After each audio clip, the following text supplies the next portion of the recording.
Hello student, welcome to zoology class for BSc first year. आज हम zoology के इस टॉपिक पर जो हमारा मोनोसिस्टिस प्रोटोजोवन चल रहा है उसके अंतर्गत उस मोनोसिस्टिस का जो स्पोरोजोइट्स है वो कैसे दिखता है, उसमें कौन सी जो है चीज़ें इन्वॉल्व होती हैं, आज हम उसके बारे में जानकारी आपको देंगे। और साथ ही ये रिक्वेस्ट है कि आप हमारे चैनल को सब्सक्राइब करें, लाइक शेयर करते रहें ताकि हमारे द्वारा जो भी वीडियो बनाया जाए उसका लिंक आप तक जल्दी पहुंचे। आइए देखते हैं जो मोनोसिस्टिस है इसमें स्पोरोजोइट्स का जो है क्या वर्क है और ये कैसा दिखता है। देखिए यहाँ आपने लिखा है स्ट्रक्चर ऑफ स्पोरोजोइट्स। स्पोरोजोइट्स की संरचना यानी मोनोसिस्टिस में पाए जाने वाले जो स्पोरोजोइट्स हैं यानी स्पोर के द्वारा जो जनन हो रहा है वो आकार में कैसे दिखता है या फिर वो कार्य कैसे करता है उस प्रोटोजोवन के लिए, उस मोनोसिस्टिस के लिए। तो इसमें हम देखेंगे कि ये स्पोरोजोइट्स है, स्पोरोजोइट्स ऑफ मोनोसिस्टिस, ये उसका फिगर है जो आपके स्क्रीन पर है। अब इसको देखेंगे कि ये जो स्पोरोजोइट्स है ये क्या है कि the electron microscope structure electron microscopic structure of sporozoite reveals that it's possesses all type of structure seen in protozoan. कहने का मतलब ये कहा जा रहा है कि स्पोरोजोइट्स का जो इलेक्ट्रॉन माइक्रोस्कोपिक स्ट्रक्चर है यानी जब इसको सूक्ष्मदर्शी से देखा जाता है तो ये sporozoites reveals that it possesses all typical structure, उसमें बहुत सारे छोटे छोटे स्ट्रक्चर दिखाई पड़ते हैं और सीन इन प्रोटोजोवन। प्रोटोजोवन में जो स्ट्रक्चर होते हैं, जो ऑर्गेनेल्स होते हैं वो इसमें दिखाई देते हैं, जैसे बॉडी गाल्जी बॉडी यहाँ दिखाया गया है, गाल्जी बॉडी को, राइबोसोम, न्यूक्लियस, पैल्की, न्यूक्लियस, माइटोकॉन्ड्रिया।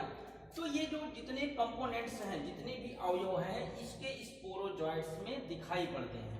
अगर इसके स्पोरोजोइट्स को हम देखते हैं, जो स्पोर का फॉर्मेशन होता है तो उसमें ये सारी चीजें जो ऑर्गेनेल्स होते हैं वो दिखाई पड़ते हैं। और साथ ही इसमें ये रोपट्रीज लिखा है, और रोपट्रीज जो है वो रिजर्वायर जिसको हमने बनाया था, तो ये रिजर्वायर की संरचना भी दिखाई पड़ती है। इसमें जोड़े में रिजर्वायर लाइक संरचना, उसको क्या कहते हैं, रोपट्रीज कहते हैं। और इस रोपट्रीज का यानी रोपट्रीज जो है इसकी जो स्पोरोजोइट्स के अंदर रोपट्रीज ये क्या होता है कि एक रिजर्वायर लाइक स्ट्रक्चर, ये रोपट्रीज जो है वो रिजर्वायर लाइक स्ट्रक्चर की तरह दिखाई देता है।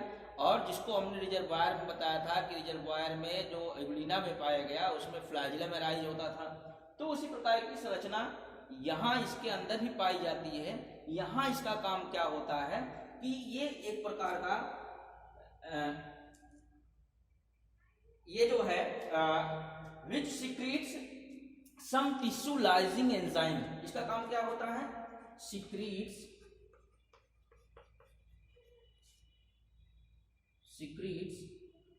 टिश्यू लाइजिंग एंजाइम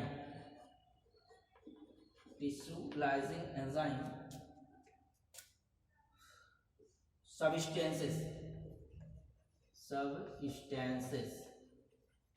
यानी कहने का मतलब स्पोरोजोइट्स के अंदर जो रोपटीज होते हैं इसकी संरचना रिजर्वायर की तरह दिखाई पड़ती है। और इस रोपटीज का जो फंक्शन होता है वो क्या होता है, सिक्रीट टिश्यू लाइजिंग एंजाइम सबस्टेंसेस। ये जो है क्या सिक्रीट करते हैं, एक एंजाइम सिक्रीट करते हैं, एक एंजाइम निकालते हैं जिसका काम क्या होता है कि टिश्यू लाइजिंग लिखा है, यानी टिश्यू लाइजिंग, लाइजिंग माने खत्म करने वाला, टिश्यू को गला देने वाला, ऊतकों को गला देने वाला कुछ सब्सटेंस अवयव निकालते हैं जो किसमें से निकलता है, एरोप्रोटीज में से। अब ये जो अवयव निकल रहा है, जो टिश्यू लाइजिंग एंजाइम निकल रहा है, इसका काम क्या होता है कि दैट हेल्प ट्रोफोजोइट्स इन पेनिट्रेटिंग, इसका काम क्या होता है कि ये ट्रोफोजोइट्स जो उसकी फीडिंग अवस्था होती है उसको क्या करता है, पेनिट्रेट करता है, यानी उसमें उसको उकसाता है, पेनिट्रेट करता है। साथ ही थ्रू द होस्ट टिश्यू, जो पोषी ऊतक होता है, क्योंकि ये इंडोपैरासाइट्स है, दूसरे की बॉडी में रहता है, बॉडी के अंदर रहता है, तो उस दूसरे की बॉडी को पेनिट्रेट करने के लिए ये जो टिश्यूज होता है, ये जो टिश्यू लाइजिंग एंजाइम होता है, ये पेनिट्रेशन का काम करते हैं। और साथ ही और इसका जो अगर हम अग्रभाग देखेंगे तो ये कोनोइड्स होता है, यानी कोन की तरह होता है, शंकु के आकार का होता है। And micromeres the pellicle shows longitudinally arranged contractile microtubules.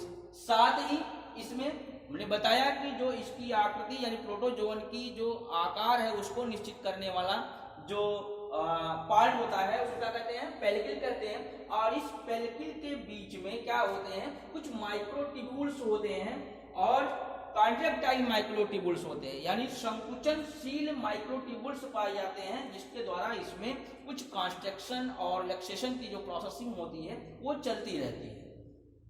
तो इस प्रकार हमने देखा कि जो मोनोसिस्टिस का स्पोरोजोइट्स है ये माइक्रोस्कोपिक स्ट्रक्चर होता है। इस माइक्रोस्कोपिक स्ट्रक्चर के अंदर बहुत सारे जो है कंपोनेंट्स या ऑर्गेनेल के रूप में कंपोनेंट्स उपस्थित होते हैं, जो कि किसी के गाल्जी बॉडी, न्यूक्लियर और माइटोकॉन्ड्रिया के रूप में वो पाए जाते हैं। साथ ही इसमें जोड़े में इसके अग्रभाग से हैंगिंग की तरह लटकती हुई दो रोपोटीज पाई जाती है। इस रोपोटीज का काम होता है कि ये टिश्यू लाइजिंग एंजाइम का सिक्रीशन करती है, और ये टिश्यू लाइजिंग जो एंजाइम सिक्रीट होता है मोनोसिस्टिस के द्वारा, वो क्या काम करता है कि जो होस्ट टिश्यू होता है, जो पोषी ऊतक होता है जिसके अंदर ये रहता है, उसमें पेनिट्रेशन का काम करते हैं। साथ ही इसका अग्रभाग कोनोइड्स होता है, शंकु के आकार का होता है, और इसमें जो पेल्किल होती है उसके जो है अंदर बहुत सारे जो माइक्रोट्यूब्यूल्स होते हैं, कॉन्ट्रैक्टाइल माइक्रोट्यूब्यूल्स, वो पाए जाते हैं। तो ये था स्पोरोजोइट्स ऑफ मोनोसिस्टिस। अभी इसको जो है जब इसके लाइफ साइकिल में हम बताएंगे तो जो है ये पूरी जो है भाषा आपको समझ में आएगी कि स्पोरोजोइट्स क्या होते हैं। अब इसके अगले पार्ट में हम पढ़ेंगे कि जो मोनोसिस्टिस में यानी मोनोसिस्टिस के जो ट्रोपोजोइट्स हैं उसमें लोकोमोशन कैसा होता है। तो अब हम पढ़ेंगे लोकोमोशन। लोकोमोशन ये गति कैसे करता है, यानी ट्रोपोजोइट्स, मोनोसिस्टिस का ट्रोपोजोइट्स इसमें गति कैसे करता है, लोकोमोशन कैसे करता है। तो Monocystis does not possesses special organ of locomotion. Protozoa की तरह इसे इसमें भी बताया गया कि जो लोकोमोशन करने की जो प्रक्रिया है वो किसी अंग विशेष के द्वारा नहीं होती है, कि ये इसके पास कोई विशेष अंग है जिसके द्वारा ये गति करता है। तो इस प्रकार की कोई व्यवस्था नहीं होती है, बिकॉज क्योंकि इसका कारण क्या है, ऑफ इट्स पैरासिटिक, इसमें लोकोमोशन के लिए कोई गमनांक अंग यानी लोकोमोटरी ऑर्गेनेल्स नहीं होता है, क्योंकि ये क्या है, पैरासाइट है, यानी क्या है, परजीवी होता है। परजीवी ये दूसरों के अंदर होता है, और दूसरे के अंदर का होने का मतलब यह है कि होस्ट जैसे अपना क्रियाकलाप करेगा उसका भी काम उसी में होता रहता है, यानी इसको जो है ये दूसरे के ऊपर डिपेंड है, जिसके अंदर है वो जैसा क्रियाकलाप करेगा वैसा ये करता जाएगा। तो इसके लिए no locomotory organelles, no locomotory organ, किसी भी प्रकार का लोकोमोटरी अंगक नहीं पाया जाता। एंड लिविंग जो living in a medium having enough nourishment, साथ ही साथ उस होस्ट से ये नरिशमेंट लेने का, पोषण लेने का काम करता है। और the animal wrinkles about like a worm. ये अब इसमें जो एनिमल है, जो ट्रोफोजोइट्स है, वो रिंगल्स लाइक WRINGL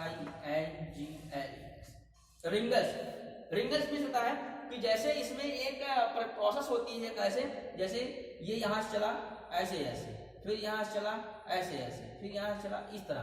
तो इस प्रकार की एक जो है एक्टिविटी होती है, जो बताया गया कि एक वार्म कीड़े के समान एक्टिविटी होती है। कीड़ा चलता है ऐसे, कभी ऐसे चलेगा, कभी ऐसे चलेगा, कभी ऐसे चलेगा। तो इस प्रकार की, यानी ये डांसिंग करते हुए, रिंगलेस मैन होता है कि डांस करते हुए, यानी वो जो है छटपटाहट के साथ। और इसी रिंगलेस के नाते जो रिंगल्स जो है प्रक्रिया होती है, इसी को ग्रेगरीन कहते हैं, यानी छटपटाहट की प्रक्रिया के द्वारा ये क्या करता है, छटपटाहट के द्वारा अपनी एक्टिविटी को संपन्न करने वाला ऑर्गेनिजम्स होता है। तो इस प्रकार इसकी बॉडी में कॉन्स्ट्रक्शन होता है, यानी एक बार ये इस तरह किया, कॉन्स्ट्रक्शन हुआ, फिर अपने बॉडी को सिकोड़ा, रिलैक्सेशन हुआ।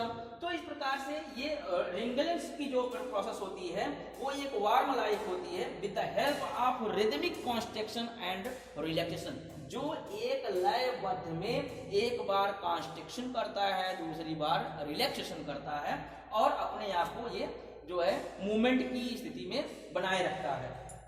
साथ ही इसके मूवमेंट की स्थिति को बनाए रखने के लिए पेल्किल कैसी होती है, हमने पहले बताया कि फ्लेक्सिबल होती है, ये टफ नहीं होती है, मजबूत होती है, लेकिन इतना टफ नहीं होती कि इसको जो है सरकने, फिसलने या इसको छटपटाहट करने में कोई जो है दिक्कत पैदा हो। तो ये पेल्किल जो है वो इलास्टिक होती है। जैसे इसमें इसकी एक्टिविटी में रिंगल्स की जो है जो क्रिया है वो होना शुरू होती है, तो पेल्किल भी वो अप डाउन होती रहती है, जिससे उसको हेल्प मिलती है। साथ ही अब इसी के कारण, यानी इसी जो प्रोसेसिंग है और रिंगल्स की, ये उसी के कारण जो प्रोसेसिंग होती है, ये उसी कारण ग्रिग्रेन कहलाता है। GREGRAIN, गिग्रीन। यानी इसको जो ऑर्डर था वो गिग्रीन में रखा गया था, यानी छटपटा के चलने वाला ऑर्गेनिजम्स है ये। तो इस प्रकार हमने देखा कि इसमें किसी भी प्रकार का लोकोमोटरी ऑर्गेनेल्स नहीं पाया जाता। क्यों नहीं पाया था? क्योंकि ये पैरासाइटिक एनिमल है, दूसरे की बॉडी में रहता है, यानी इसको जो चलाने वाला कोई दूसरा होता है। साथ ही ये जो है अपनी एक्टिविटी को कुछ रिंगल्स टाइप के प्रक्रिया द्वारा लोकोमोशन का जो प्रोसेसिंग होती है उसको चालू रखता है। और ये प्रक्रिया एक वार्म के लाइक, जैसे एक कीड़ा जो है छटपटा के चलता है, उसी प्रकार से इसमें भी प्रोसेसिंग होती है, और उसी प्रोसेसिंग के कारण इसको जो है ग्रिग्रेन ऑर्डर में रखा गया, यानी छटपटा कर चलने वाला ऑर्गेनिज्म। सो स्टूडेंट, आज के लिए इतना ही। अगली वीडियो में हम आपके लिए अगला जो है इसका फंक्शन लेकर हाजिर होंगे। तब तक के लिए धन्यवाद।